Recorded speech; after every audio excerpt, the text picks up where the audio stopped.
తాకట్లో ఉన్న మీ బంగారాన్ని విడిపించి ఆ రోజు ఆన్లైన్ రేటుకి కొంటాం. Sharma gold company. పోసాని కృష్ణమురళికి బెయిల్ ఇవ్వలేదు. జైలుకే న్యాయస్థానం పంపించింది. 14 రోజుల రిమాండ్ విధించింది.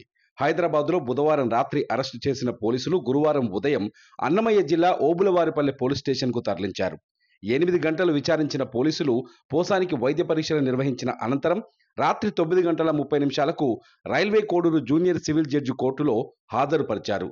9 గంటల 30 నిమిషాల నుంచి అర్ధరాత్రి 2 గంటల 30 నిమిషాల వరకు వాదనలు జరిగాయి. 5 గంటల పాటు ఇరుపక్ష వాదనలు వినిపించారు. పోసాని తరఫున పొన్నబోలు సుధాకర్ రెడ్డి వాదనలు వినిపించారు. బిఎన్ఎస్ చట్టం ప్రకారం పోసానికి 41A నోటీసులు ఇచ్చి బెయిల్ ఇవ్వాలని పొన్నబోలు కోర్టును కోరారు. కాగా పోసానికి రిమాండ్ విధించాలని పోలీసుల తరఫు న్యాయవాది వాదనలు వినిపించారు.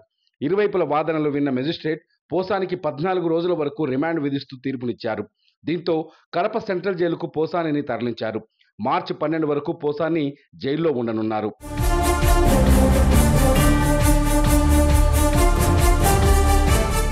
చంద్రబాబు పవన్ పై అనుచిత వ్యాఖ్యలతో పాటు కులాల పేరుతో దూషించడం, ప్రజల్లో వర్గ విభేదాలు సృష్టించారని పోసానిపై జనసేన నేత జోగినేని మణి ఫిర్యాదు చేశారు. పవన్ కళ్యాణ్ పై అనుచిత వ్యాఖ్యలు చేశారంటూ ఆయన ఓబులవారిపల్లి పోలీసులను ఆశ్రయించగా పోసానిపై 196, 353, 2, 111 రెడ్ విత్ 35 సహా పలు సెక్షన్ల కింద కేసులు నమోదు చేశారు.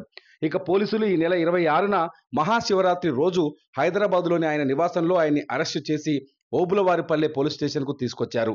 అనంతరం వైద్య పరీక్షలు నిర్వహించి సుదీర్ఘంగా విచారించారు. పలు మీడియా సమావేశాల్లో ఆయన మాట్లాడిన క్లిప్పింగ్స్ను ఉంచి పోసాని ముందు ప్రశ్నల వర్షం కురిపించారు. తాను అసభ్య దూషణలు చేసింది నిజమేనని, ఇప్పుడు పశ్చాత్తాపడుతున్నానని పోసాని చెప్పినట్టు తెలుస్తోంది.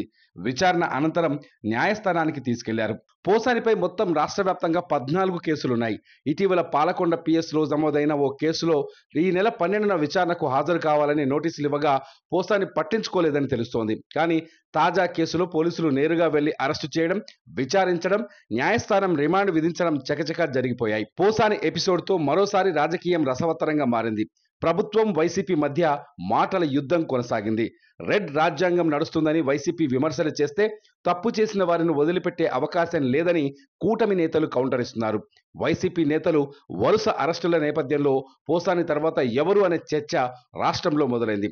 చూద్దాం ఏపీ పాలిటిక్స్లో ముందు ఏం జరగబోతుందో.